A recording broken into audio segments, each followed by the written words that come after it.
And now she will give a 15-minute speech on monetary policy. No, just thank you so much for having me. It's great to be back in Las Vegas. It's great to be here with all of you. It's because I just saw a few of them in the audience. I always tell people I have more family in Las Vegas than I do in Miami, which is good, because if I win the caucus by like 10 or 15 votes, you'll know why, right? You know, it's much more than that, but I don't want to assume I have all of their votes. You see what I'm saying? But I really want to thank you for coming out to me today. It's exciting to be back here. It's great to be here. Tomorrow night we're going to have a debate. And yeah, they don't score the debates, but I always feel good about them. And it's interesting. Look, there will be differences between the candidates, and we're going to talk about those differences, but I still remain very proud of the field of people we have running. Very strong candidates. The way I view it is we're going to have 9 people on that stage and a few others in the earlier debate. Not a single one of them is a socialist. Not one. We're going to have 9 people on that stage and another 3 or 4 earlier. Not a single one of them is being investigated by the FBI. So I think we're off to a really good start compared to the other side. And I think the American people are ready for a dramatic change, because they know the last 7 years has been a total and epic disaster for our country. I don't pay a lot of attention to polls, but one really caught my mind the other day, okay? It's a poll of millennials. Millennials are young Americans that are born after the year 2000. There's apparently 3 or 4 here tonight. Thank you very much. You know what the poll said? It said over 50% of them believe the American dream is dead. That should shock us. Actually, it shouldn't, because times are tough and people are hurting. But you know what that means? You know what it means if our youngest Americans, the future of our country, believe that the American dream is dead? It means our identity as a people is at stake. The American dream is what makes us different. Every country in the world has rich people, and we celebrate success in America. We don't demonize people that have been financially successful. We hold them up as an example of what you too can achieve through hard work and perseverance. But the American dream has nothing to do with how much money you make. The American dream is about achieving happiness through hard work and perseverance, about the ability to do the things my parents were able to do. In fact, what my parents were able to do in this very city, not far from where I'm standing here now. They were never rich people. They were never famous. My father was a bartender. He worked banquets at Sam's Town. Do you know Sam's Town? And my mother was a maid at the Imperial Palace. And if you know anything about being a bartender and a maid, you know those are good jobs, but you're not going to get rich at them. Unless you take $20 in tips and gamble it on the right number afterwards and hit, then you know. But my point is, they were happy. They were successful people because they owned a home in a safe and stable neighborhood. Ultimately, they retired with dignity, and they left all 4 of their children better off than themselves. That is the real American dream, and it makes us different than the rest of the world. Because in most countries on earth, you can only go as far as your parents went. You can't be anything but what they were. Imagine living in a society where your future is decided for you by what your parents did. And you were told no matter how hard you worked, or how long you sacrificed, or how long you were willing to persevere, you could never be anything more than they were. Well, that is how most people that have ever lived have had to live. But this country's been so different. And we are losing that American dream in many respects because of the decisions being made by politicians in Washington, D.C. across the political spectrum. Thank you very much.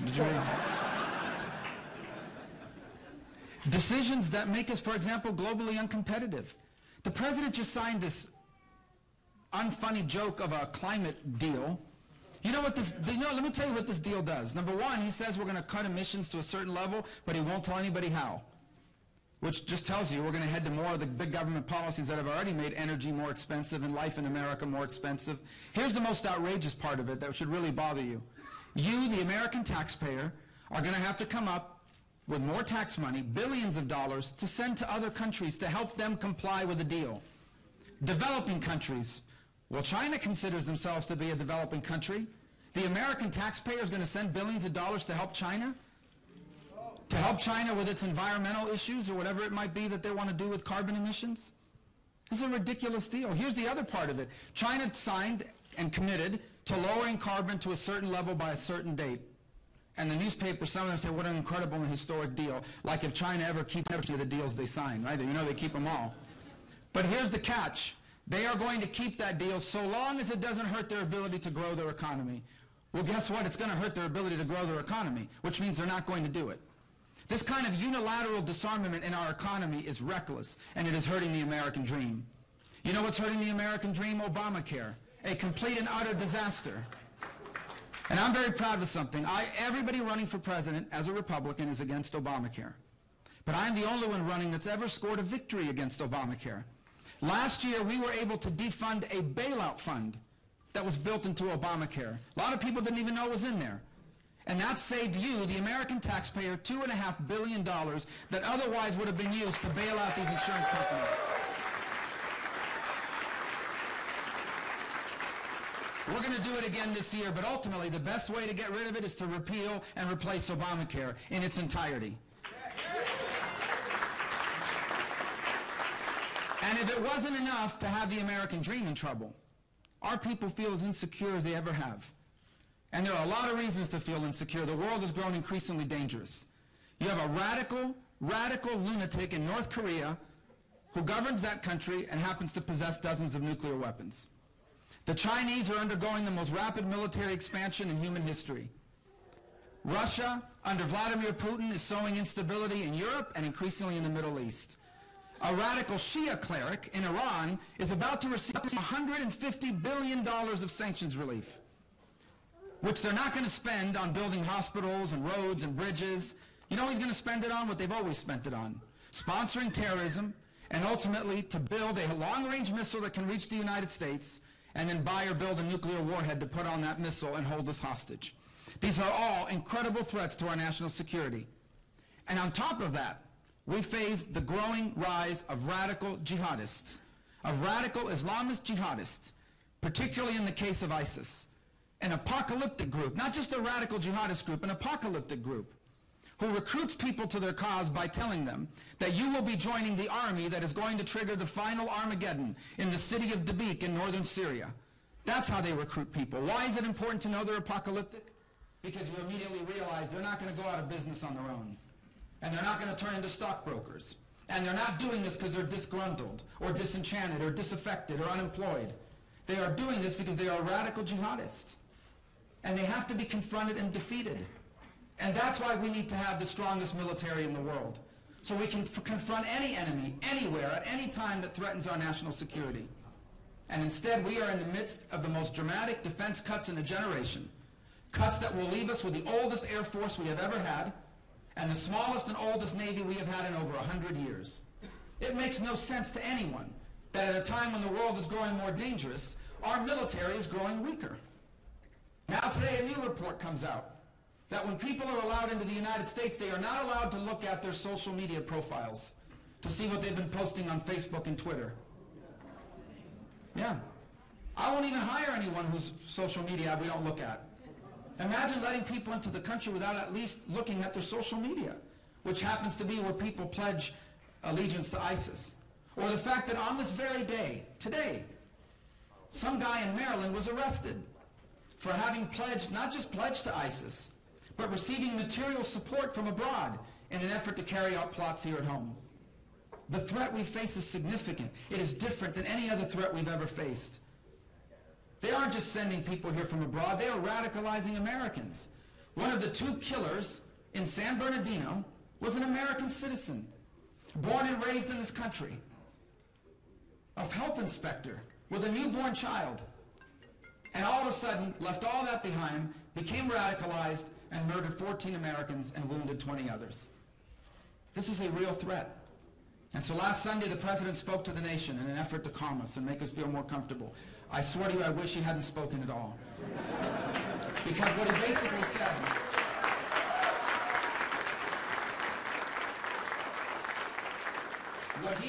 said, was, I know these things are going on, but I'm not changing anything. Our strategy is working.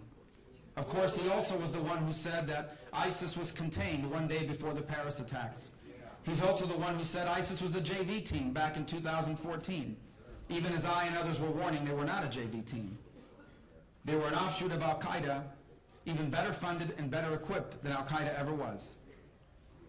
So these challenges we face are real, to our national security and to our domestic economy. But here's the good news. The good news is it doesn't have to remain this way. We can turn this around. It is true that the road we are on right now if we stay on this road, if the next 4 years are anything like the last 7 years, it is true. Our children will be the first Americans ever left by their parents worse off than themselves. But it doesn't have to be that way. We can change direction. We can leave our children as the freest and most prosperous Americans that have ever lived. But we have to act now, with a sense of purpose and with urgency. When I first got into this race, a lot of the people in Washington, the same people that told me not to run for the Senate in 2009, a lot of the same people came out and said, you know, you need to wait in line, it's not your turn. And I wonder, wait for what? What are we waiting for? We are the single greatest nation in all of human history. And we need leaders that start acting like it. Not leaders that leave us habitually and perpetually humiliated by Vladimir Putin, by Iran, by China, by radical jihadists, but leaders that will once again act like who we are.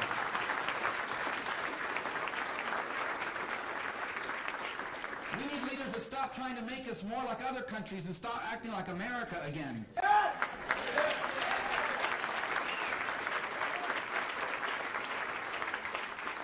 Leaders that believe and know for a fact that free enterprise works. You know why I know free enterprise works? Because it's the only economic model in the history of the world where we can make poor people richer without making rich people poorer. It's the only economic model. It's the only economic model where you start out in life does not determine where you wind up. Where you are judged by your merit and your talent and your work, not where you began. I wish the rest of the world was more like America, not like America be like the rest of the world.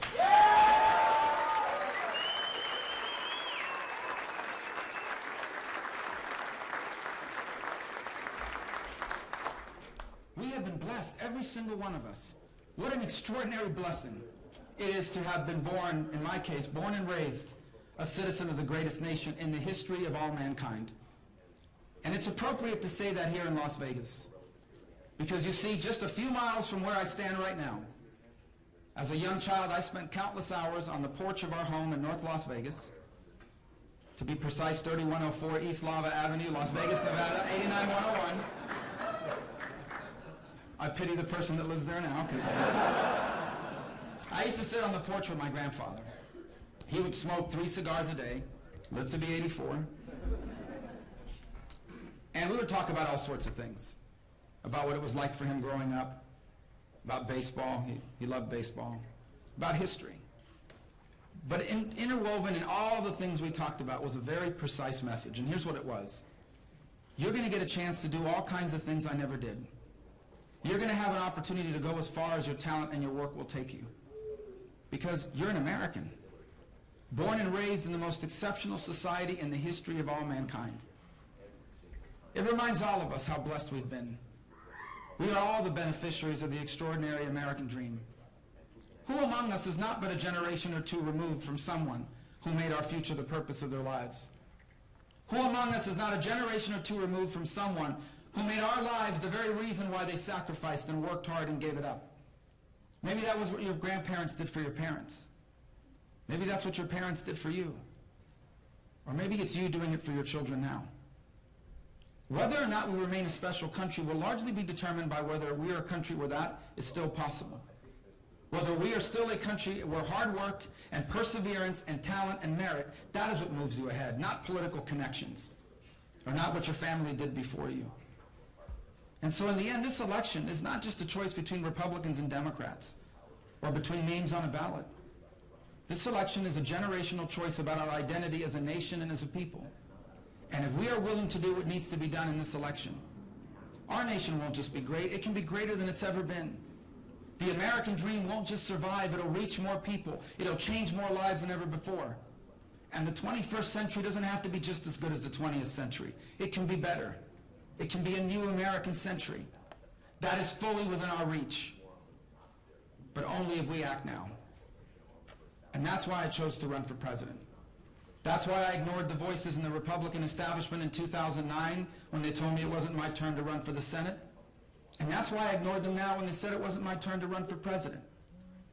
Because for those of us who want this nation to be greater than it's ever been, it is our turn. The time for us to act is now. For what we have before us is the opportunity to be the authors of the most extraordinary chapter in the amazing story of America.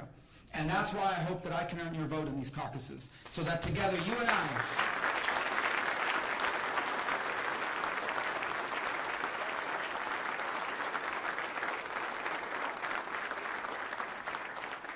me close with this then. It is easy to somehow look at all these challenges and conclude from it that we have somehow been placed with a special burden that no Americans have ever faced.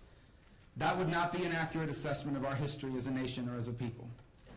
I would submit to you that America has never had it easy, because what we have is special.